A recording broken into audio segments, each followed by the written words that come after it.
Hey, salut tout le monde, j'espère que vous allez bien, j'espère que vous êtes en forme. On est parti, je vais vous présenter tout simplement des écrans très grands, donc vraiment ultra wide on appelle ça.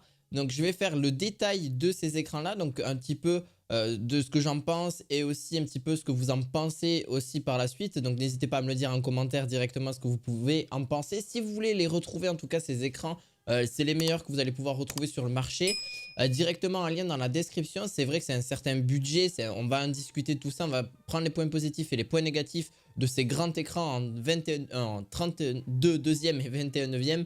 Je vais y arriver au niveau de celui-ci. Donc là pour le premier c'est le Alienware 34.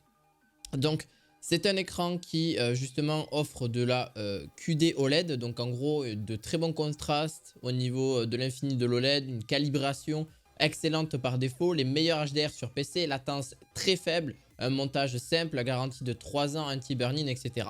Voilà, bon ça c'est vraiment pour faire abstraction de tout ça, ça c'est vraiment les points positifs que vous allez pouvoir retrouver. Le seul point négatif c'est les sous-pixels qui provoquent des aberrations chromatiques, bon voilà. Ça c'est ce que j'ai mis sur papier. Mais maintenant qu'on peut en discuter un petit peu de la fiche technique, de qu'est-ce qu'on peut faire avec, est-ce que c'est vraiment bien, etc. Ben oui, ça remplace clairement pour la plupart. D'ailleurs, je vais faire sûrement une vidéo, n'hésitez pas à me dire ce que vous en pensez, mais une vidéo sur par exemple les supports.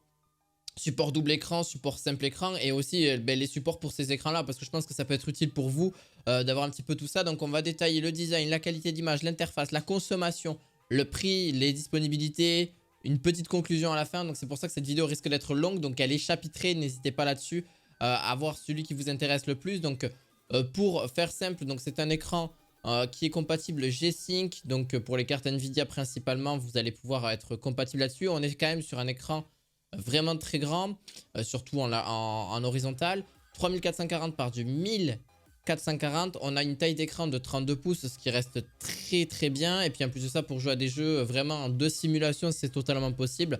On en reparlera un petit peu au niveau de celui-ci.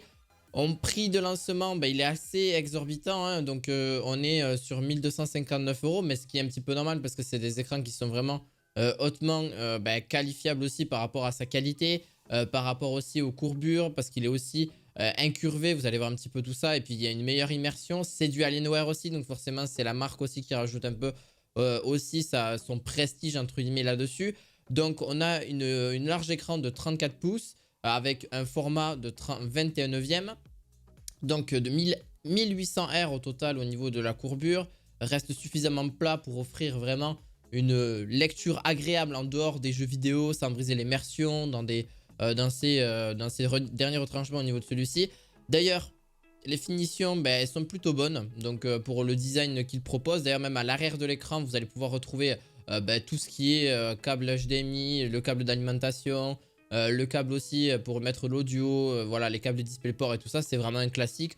On a quand même, il est vraiment très sobre. À l'arrière, il est plus blanc avec un petit éclairage vert, donc voilà, ça ressemble vraiment à du Alienware. On a un pied plutôt pas trop imposant au niveau de celui-ci. D'ailleurs, pas d'aluminium du tout, c'est quand même full un petit peu plus plastique et métal que vous allez pouvoir retrouver là-dessus. Donc ça reste relativement solide dans l'ensemble parce que c'est vraiment du plastique relativement plus solide au niveau de sa solidité. Comme je vous l'ai dit, donc on a un DisplayPort 1.4, 2 ports HDMI 2.0 et une sortie casque jack 3.5 mm qui est directement connecté à votre ordinateur. Vous pouvez aussi connecter des USB donc pour par exemple une webcam sur l'écran directement pour vous éviter à la brancher carrément à l'autre bout. Ça peut être plus simple et ça peut être plus sympa aussi. Ça vous évite comme ça si vous voulez la déplacer. Ça rajoute aussi un point supplémentaire. D'ailleurs, elle intègre le bloc d'alimentation, donc il suffit donc de connecter un câble classique pour allumer l'écran. C'est pratique pour celles et ceux qui utilisent un bureau assis ou debout, ce qui demande un peu plus un câble plus long que celui fourni. Donc ça, il faut faire attention à ça, à part si vraiment vous avez comme moi les rangements directement en dessous. Donc après, c'est installé sur le bureau parce que moi, je l'ai fait moi-même. Au niveau de celui-ci, d'ailleurs, si vous souhaitez voir un petit peu la vidéo comment j'ai installé mon bureau électrique, ça pourrait peut-être vous intéresser. Là-dessus, donc vous allez rechercher bureau électrique sur la recherche de ma chaîne YouTube, vous allez trouver directement et vous allez voir que c'est vraiment sympa d'avoir un bureau électrique et ça ajoute surtout pour le dos en général, ça sollicite aussi celui-ci. Je vais parler un petit peu du support parce que c'est vrai que le support est proposé d'un pied vraiment simple mais il est inclinable et en plus de ça vous pouvez ranger les câbles grâce à justement un rangement directement à l'intérieur du pied, donc pour ranger les câbles que ce soit un petit peu plus discret et qu'ils ne soient pas forcément trop voyants parce qu'on aime toujours que les câbles ne soient pas excessivement voyants. Moi d'ailleurs la preuve en est que j'ai vraiment rangé les câbles en un seul endroit parce que j'ai 2 ordinateurs, un PC de stream, un PC gaming avec 2 écrans. Donc pas chacun, mais juste un écran chacun pour chaque ordinateur. Donc c'est un peu plus simple. D'ailleurs, si vous voulez que je vous remontre un petit peu les PC que j'ai, les configs, etc. J'ai pas forcément changé depuis un an ou deux parce que forcément, je ne trouve pas l'utilité tout de suite de changer tout ça et vous montrer un petit peu mon matériel que j'utilise, que ce soit dans le jeu vidéo aussi en général. N'hésitez pas à me le dire aussi, ça peut être relativement intéressant pour des prochaines vidéos. Alors on va parler un petit peu de la qualité de l'image. La qualité de l'image de celui-ci, donc c'est une LAD QLED, donc je vais un petit peu détailler tout ça. Donc c'est un défaut de technologie parfois gênant à l'œil nu. Pourquoi? Parce que surtout de l'ordre de grosse luminosité, le QD OLED est vraiment sympa. Parce que c'est vrai que même au niveau de cette dalle, c'est vrai qu'on a tendance, si on n'a pas forcément de... Là c'est un petit peu la QLED OLED au niveau de ses contrastes infinis, comme je vous ai dit, grâce à la certification G-Sync qu'il offre au niveau de celle-ci. Bon, c'est vrai que c'est quand même relativement mieux parce que c'est vrai que si on a tendance à avoir justement le jour, le soleil, etc. Par justement votre chambre ou votre bureau, bon, c'est vrai qu'on a quand même quelque chose qui est quand même beaucoup mieux. L'OLED aujourd'hui offre un petit peu ça ou des dalles mat, mais les dalles mat, bon, c'est toujours pareil, vous n'allez pas voir votre reflet parce que ça aussi c'est un problème de voir votre reflet. Là-dessus, ça va, donc il n'y a pas forcément de problème au niveau de voir son reflet, etc. parce que la dalle est vraiment bien faite au niveau de celle-ci. Donc je vais pas passer non plus 30 ans là-dessus pour vraiment détailler complètement l'écran. Au niveau de celui-ci, vous pourrez retrouver une latence de 175 Hz et un 144 sans problème s'il faut garder à l'esprit l'activation du mode 175 Hz au niveau pour les jeux en général. Sans souci, vous avez juste à l'activer au niveau de l'écran et puis ça s'active directement. Vous avez une interface jeu, une interface aussi de luminosité, de contraste. Vous pouvez tout changer directement à partir de cet écran là.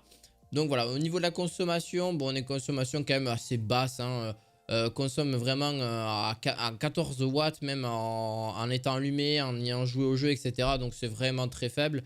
Au niveau de celui-ci, en veille, il tombe seulement à 1 watt, ce qui reste relativement très bas. Donc au niveau, après à partir de cela, au niveau pour en conclure, en vrai, c'est que cet écran est vraiment plutôt bien. Donc pour vraiment, comme si vraiment vous souhaitez jouer, etc. Il va y avoir mieux, hein. Je vais vous en présenter 2 autres qui sont encore pour moi mieux que celui-ci. Après ça reste un budget, forcément c'est quasiment le prix d'un ordinateur. Donc si vraiment vous souhaitez investir dans un écran qualitatif avec une très basse latence pour du montage vidéo et même pour tout type de travail en général, même pour jouer, etc. C'est trop bien parce que même vous avez 2 écrans en un entre guillemets grâce à cette largeur là. Donc c'est relativement sympa. Je vous le mettrai en description de cette vidéo. N'hésitez surtout pas. Voilà.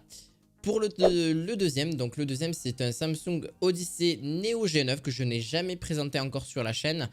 Parce que il y a le Samsung Odyssey G9 que vous connaissez tous. Mais là c'est le Neo G9. Donc c'est un écran mini LED au format vraiment ultra wide comme je l'ai dit. Donc vraiment très grand. Donc vous avez quasiment 3 écrans en un. Avec plutôt, je l'avoue, un pied relativement très imposant, mais c'est normal. On reparlera aussi de son poids parce que forcément vous allez vous intriguer. Oui, mais si on met un pied externe et pas forcément le pied d'origine, mais forcément ça va être un petit peu plus élevé. Donc on va parler un petit peu des points positifs et négatifs directement. Je préfère commencer direct. Une connectique vraiment complète jusqu'à l'HDMI 2.1, donc votre console PlayStation 5 vous en remerciera. Et en plus aussi votre PC, donc vous pouvez brancher sans problème celle-ci. Alors c'est vrai que par contre, je pense pas que la PlayStation 5, je me suis pas renseigné, à vous de vous renseigner, mais gère le 32 neuvième ou le 21 neuvième. Donc ça va bien vous renseigner à ce niveau-là. 2 vrais écrans en un entre guillemets, même si c'est presque 3, enfin presque 3 entre guillemets. D'ailleurs les points négatifs, c'est son prix, hein, très clairement. Voilà, c'est quasi 2000 € pour la plupart, entre 1500 et 2000 € vous pouvez le retrouver. Des angles de vision vraiment perfectibles, voilà, et des dimensions vraiment énormes au niveau de celui-ci. Quand je dis la définition qui est vraiment énorme, c'est du 32 neuvième, il faut le savoir. 49 pouces au niveau de la taille d'écran. On a du 5120 par 1440 pixels, donc ce qui reste très très grand. Mais c'est quand même pour moi l'un des meilleurs écrans que vous pouvez retrouver sur le marché, si ce n'est presque le meilleur en termes d'ultra wide et très grand et avec une fréquence d'image aussi élevée, avec une qualité de définition plutôt pas trop mal. Mais bon, ça reste vraiment le gros budget, ça reste le très haut de gamme avec aussi un design, je trouve excellent. Vraiment, moi j'aime bien. En vrai, le côté noir à l'avant et le côté blanc à l'arrière, ça reste un sacré budget, il faut vraiment le dire là-dessus. Mais vous avez donc un total, une envergure, dites-vous, de 115 cm d'un bord de la courbure à l'autre en ligne droite. À titre de comparaison, ça fait 1m15, hein, donc clairement, c'est la taille moyenne d'un enfant de 6 ans. Voilà. Voilà, au niveau de là-dessus. Bref, en gros, vous avez ces angles qui se trouvent vraiment à 42 cm du bord du mur, etc. Donc, il faut surtout avoir de la place sur votre bureau. Je vous conseillerais, si possible, d'avoir un minimum un bureau de plus d'un mètre 60, 70, voire même 1m80. 1m50, ça va vraiment être faible. Et puis, en plus de ça, vous n'allez pas pouvoir vous y retrouver parce que le pied prend énormément de place, ce qui est un petit peu normal au niveau de celui-ci. Il faut savoir que clairement, l'écran pèse 11,9 kg et 14,5 kg avec son pied. Donc c'est vraiment un sacré poids. Donc il faut compter, si vous voulez à la rigueur prendre... Alors pour celui-ci, avoir un pied externe, je ne pense pas que ce soit possible. Donc il va falloir faire attention avec ces écrans-là. Mais après, relativement simple parce qu'il est vraiment inclinable de haut en bas. Et aussi au niveau de l'écran, vous pouvez le mettre plus vers vous. Voilà, vous pouvez l'incliner comme vous le souhaitez.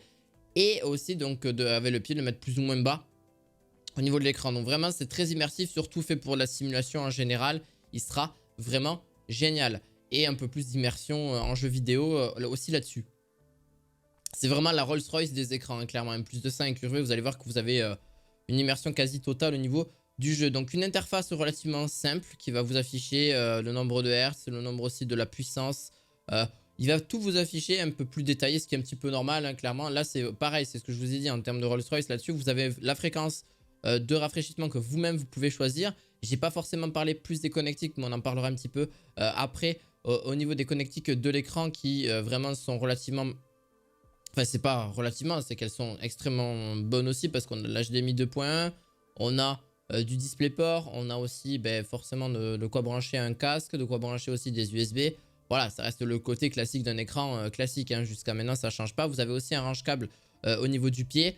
Voilà, donc pour passer là-dessus, le prix, bon, forcément, 1500, 2000 euros, ça fait relativement cher. Donc, ça a vraiment à y réfléchir longuement. À part si vraiment, voilà, vous ne le souhaitez pas, c'est pas forcément une obligation ou quoi que ce soit. Mais si vraiment à y réfléchir, parce que c'est quand même un budget là-dessus.